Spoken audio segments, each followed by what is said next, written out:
ao cheiro das águas. Sabe aquela coisa gostosa depois de um tempo de seca, quando a chuva cai, você sente aquele cheirinho da terra?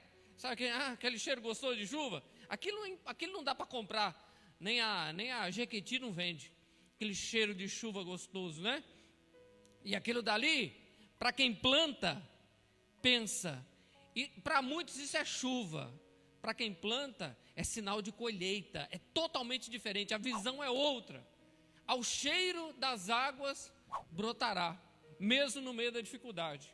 Agora, como trazer essa realidade para a nossa vida? Se nós continuarmos lendo o texto, vai falar agora de uma outra característica muito diferente. Coloca o verso de número 10, porque agora a gente trabalha com o homem, e diz, olha, o homem morto, ele é consumido, sim, rendendo o homem o espírito, onde está? Acabou tudo, não tem mais depois que morreu. Para o homem, diferente da planta, porque a planta, Jesus falou que se a semente não morrer, ela não nasce, mas para o homem o sentido é totalmente diferente. Diz que para o homem, se ele morrer, e não apenas fisicamente, mas como essa história que o Tom contou para nós agora, se a pessoa muitas vezes ela morre dentro dela mesmo, se ela perde o sonho, se ela perde a esperança, se ela perde o desejo de viver, não tem mais o que fazer. A gente não pode morrer antes do tempo. Só que por outro lado, se você olhar o texto, está dizendo, se o homem for consumido, se o homem morrer, não tem mais o que fazer. Ou seja, o tempo é muito curto, passa muito rápido, é pecado morrer antes da hora, porque mesmo que a árvore cortada, ela pode renascer, pode dar fruto, e a gente muitas vezes, a gente fica pensando que a vida da gente já acabou, quando não acabou nada, quando a gente ainda tem muito que realizar. É uma mania que a gente tem que querer ficar se encostando no canto. Só que Deus nos chama para grandes batalhas, Deus nos chama para dar fruto novamente, Deus nos chama para superar. Eu comentando ontem na live, eu estava falando com o Marquinhos, eu falei para ele, olha, esse tempo de pandemia, se você olhar para ele tem sido uma bênção, porque é tempo de você parar um pouco. Parou tudo, então já que parou, vamos reavaliar, vamos analisar novamente. A gente vinha numa corrida louca, todo mundo, irmãos, presta atenção, o ano passava que a gente não via, agora parou, agora você é obrigado a parar para olhar o que está acontecendo, e esse tempo de parada é um tempo de reflexão, porque talvez mesmo vivos, nós talvez estejamos morrendo, e aí pronto, a esperança da árvore mesmo morta é de que ela vai dar frutos. A gente não pode perder essa perspectiva da planta, porque para o homem, só termina quando ele morre, aí não tem mais o que fazer, mas ainda, Emode, tem muita coisa para a gente fazer, tem muito que a gente pode produzir, tem muito que a gente pode reinventar, pega tudo, joga tudo fora, começa do novo, começa novamente, nós ainda estamos aqui, essa esperança da árvore tem que brotar dentro de nós, todo dia a gente tem que renovar essa esperança, e aí acordar para ter uma vida com propósito, acordar sabendo que Deus confia na gente, acordar sabendo que ainda tem muito que fazer, que a obra não está terminada, acordar sabendo que eu estou com vontade de viver, doida, isso é que faz a gente se superar, não desistir, porque a gente não pode perder para uma árvore, que mesmo cortada, mesmo com as suas raízes jogadas no chão, ao cheiro das águas ela brota, ao cheiro das águas. Imagina, o que seria o cheiro das águas? Talvez o quê? Uma garoa, sabe pastora, aquela água do Espírito. Gente, nós somos uma fonte de Deus, a gente tem que permitir que essa água jorre. Mas a fonte muitas vezes está trincada, mas é fonte de Deus. Mas muitas vezes essa fonte está jogada num deserto, mas é fonte de Deus. Os passarinhos ainda podem beber dessa água, nós ainda podemos matar a sede. Só que preste atenção, há um sentido de urgência nessa palavra, porque a gente morre e não tem o que fazer. Não tem o que fazer. Eu estava comentando ontem, vou repetir com vocês aqui. Eu vi uma postagem no Facebook, eu não sei quem foi que postou aquilo. Aquilo me incomodou, mas me incomodou de uma tal maneira, mas me incomodou, que eu espero que incomode os irmãos também. Alguém escreveu: imagine que você tem apenas 10 horas de vida. O que você vai fazer? Gente, Magnês, eu acho que tem um monte de tralha na nossa vida que a gente ia colocar de lado. Mas nós ia pegar aquelas netaiadas, nós ia beijar tanto que ia deixar eles vermelhos. Ia ou não ia? Ia falar tanta coisa para tanta gente. Mas por que a gente fica teimando em viver a vida sem fazer isso todo dia? Será que eu tenho que deixar para a última hora? Será que eu tenho que deixar para o último momento? Que depois que morreu, depois que o homem é consumido, não tem mais o que fazer, acabou. Mas é agora, com esse cheiro das águas dentro de nós, que nós temos que amar, que temos que compreender, que temos que voltar a viver, gente. Gente, nós estamos aqui ainda. Deus ainda acredita em nós. Ainda há muito que se fazer. O propósito de Deus para nós continua de pé. O projeto dele para nós continua ativo, irmãos. Posso ouvir um glória a Deus? Glória a Deus. Diferente de Herodes, que não deu glória a Deus, nós damos glória a Deus porque a gente sabe que está aqui com um propósito. Só que pense nisso que eu vou te dizer. Em tempos difíceis, como esse que estamos vivendo, é o momento de nós nos superarmos, porque ainda não estamos mortos. Ao cheiro das águas nós vamos brotar novamente. Glória a Deus. Vamos lá para o livro do Êxodo, capítulo 17, versículo de número 6. Teve uma outra grande lição que eu aprendi com esse texto. Êxodo capítulo 17, versículo de número 6. A rocha que dá água. Olha só o que o Eterno falou para Moisés. Lembra dessa passagem, né, da rocha que deu água, né? E eis que eu estarei ali diante de ti, disse o Eterno, sobre a rocha. Eu fiquei muito intrigado com esse sobre a rocha, porque não é debaixo da pedra. Deus não está debaixo da rocha. Deus está cima, sobre a rocha. Rocha dura, firme, sólida.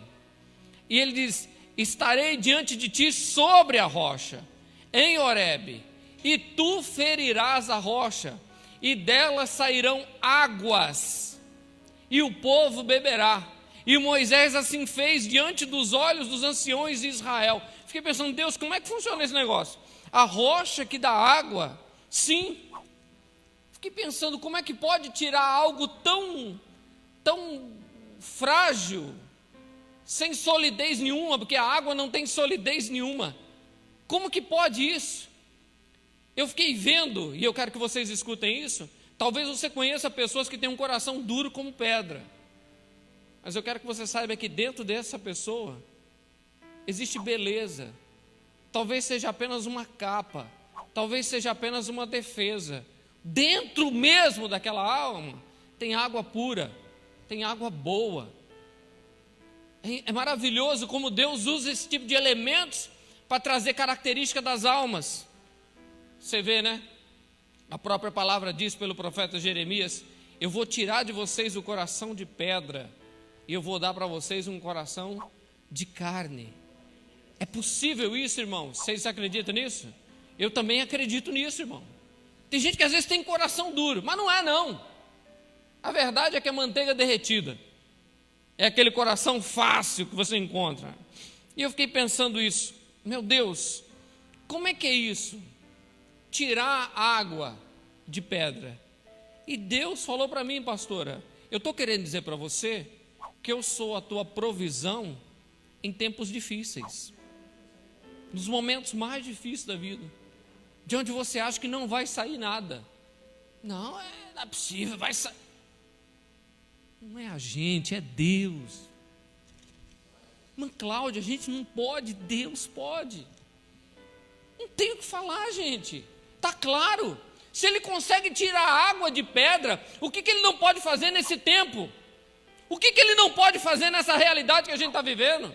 O que Deus não pode transformar nesses momentos difíceis. Ele está dizendo: se da pedra, não é pedra, perdão, da rocha, que é rocha, eu tiro água.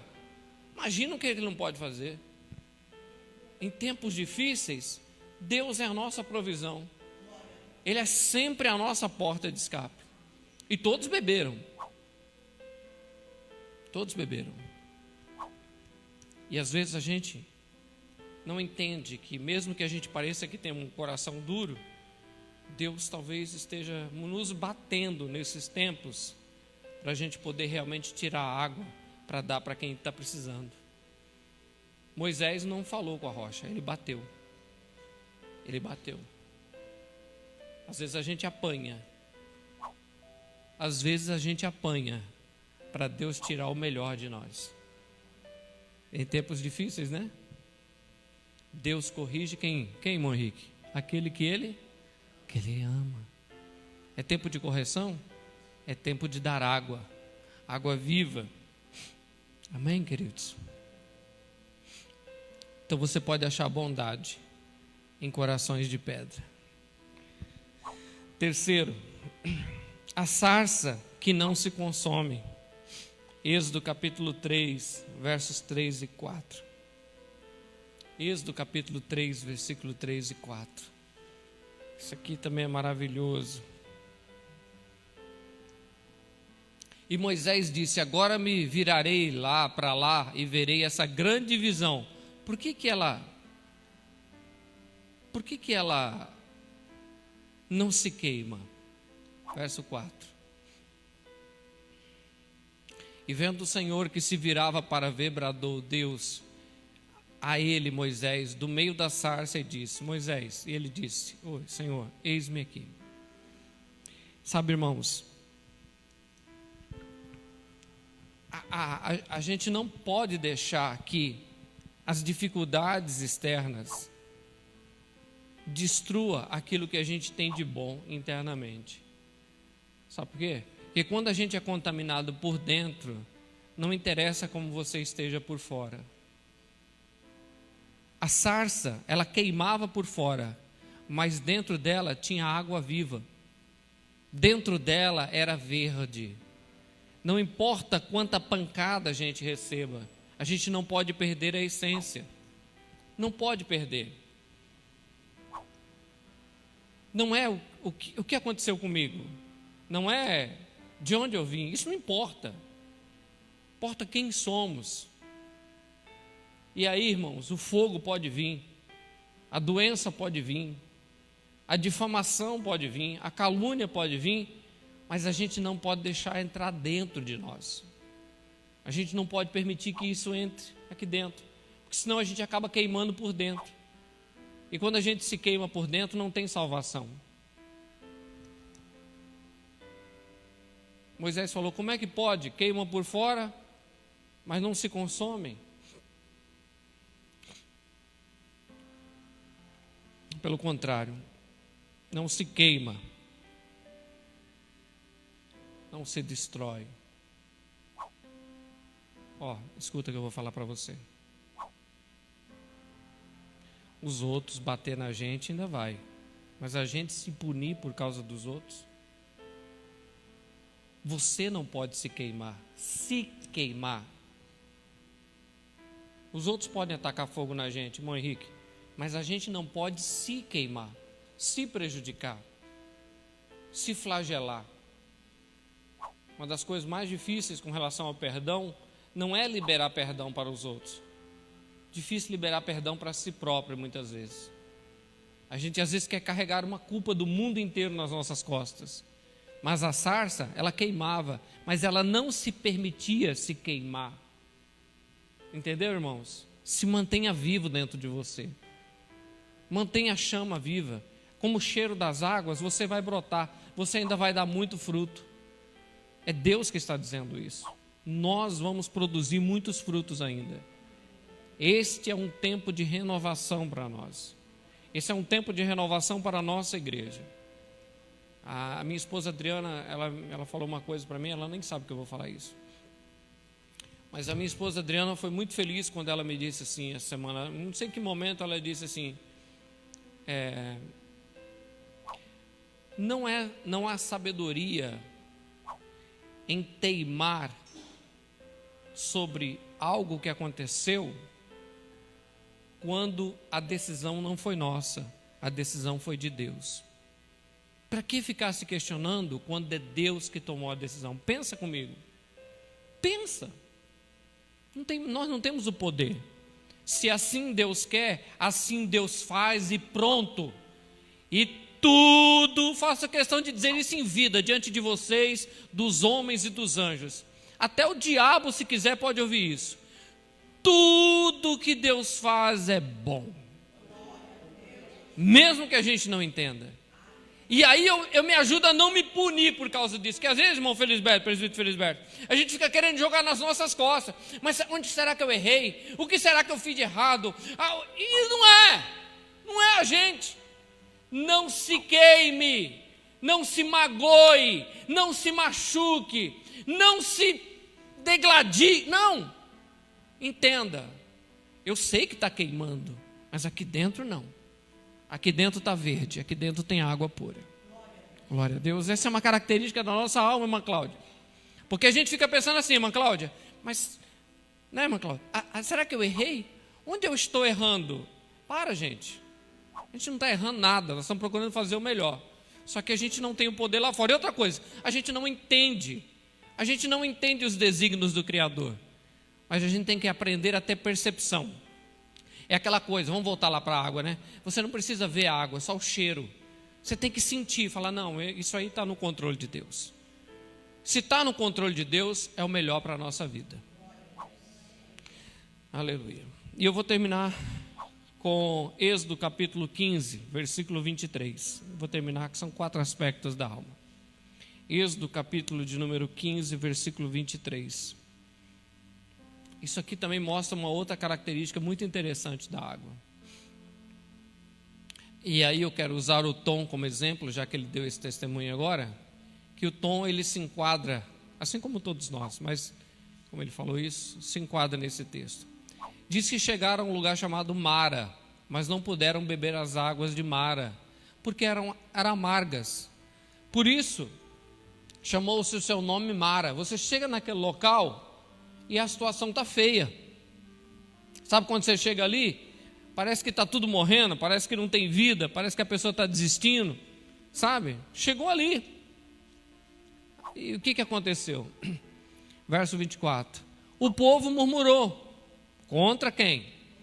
A culpa é de Moisés, né?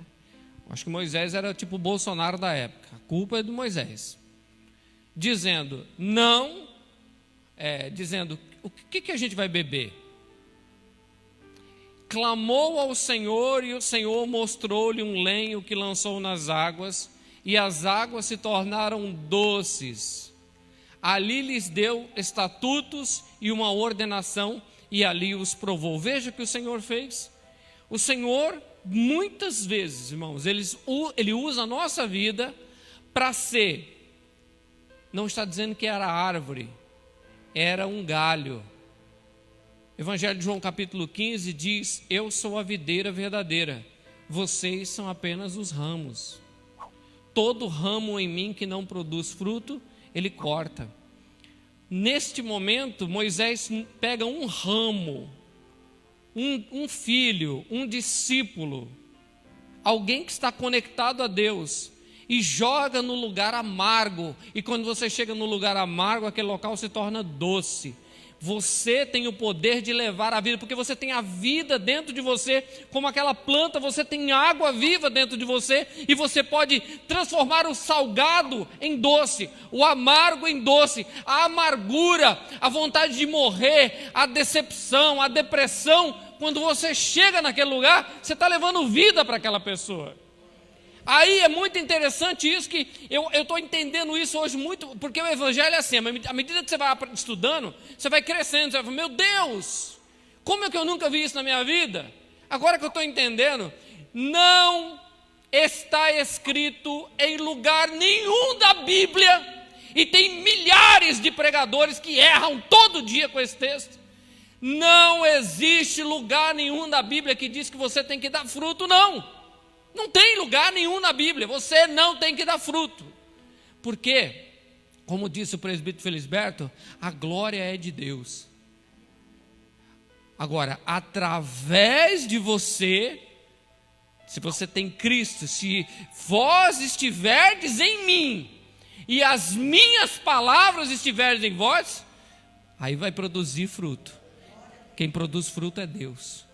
Então quando você chega lá, você encontra aquela pessoa, você é o galho de Deus, você é o ramo de Deus, que vai transformar um lugar amargo em um lugar doce. Então é a coisa de ser instrumento de Deus, porque ainda há esperança, ainda há vida. Deus quer usar a nossa vida, mas a glória é dele, o fruto é ele que dá, ele é que produz frutos, mas só se nós estivermos nele, porque a glória é dele, toda honra e toda glória. É isso que o presbítero Felisberto falou. Então, sem mim nada é Deus, glória a Deus. Não é a rocha que dá água, é sobre, aquele que está sobre a rocha é que dá água. Não é o fogo que não consegue consumir, é a água viva dentro da sarça que impede que ela possa queimar de fora para dentro. O importante é ter vida aqui dentro. Não importa o que está acontecendo aqui fora, irmãos. Não importa. Deixa eu repetir para você. Você é um ramo. E nós estamos em Cristo Jesus, nosso Senhor. E aí que a gente consegue dar fruto. Ah, pastor, mas sofri uma poda. Ótimo. Se está podando é porque vai produzir mais fruto. Poda é coisa boa. Deixa podar. Só não pode cortar. E eu vou dizer para vocês, eu vou terminar dizendo o seguinte. Estou sentindo o cheiro de água. Sinta isso, irmã Adriana. Tempo de produzir fruto, irmão Pedro. Ao cheiro das águas. Nós vamos brotar mais. Sim.